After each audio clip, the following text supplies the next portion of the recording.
এই যুবক ছেলেরা, তোমরা যারা শুধু জুমার নামাজ পড়ো, অথবা মাঝ বয়সী যারা, আপনারা যারা শুধু শুক্রবারের 2 রাকাত নামাজ পড়েন, এটা আপনাদেরকে কে শিখাইছে বলেন? কার থেকে আপনারা এটা নিলেন?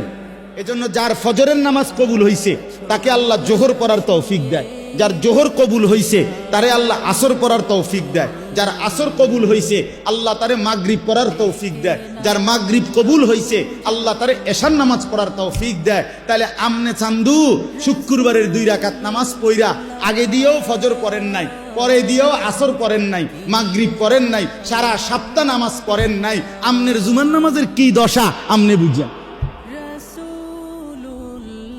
হ্যাঁ, কে বলছে বলেন? কোন আলেমে দিন কোনদিন আপনাদেরকে বলছে যে এক মুসলমানের জন্য নামাজ শুধু শুক্রবারে? কথা বলেন না কেন? তাহলে এটা আপনারা কোত্থেকে নিলেন? কিভাবে নিলেন আপনারা? মসজিদগুলো দোতলা হয়, শুক্রবারে জায়গা হয় না।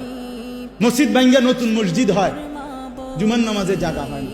মসজিদ কি শুধু জুমার নামাজের জন্য না 5 ওয়াক্ত নামাজের জন্য? হ্যাঁ শুনেন, এটা মনে রাখেন।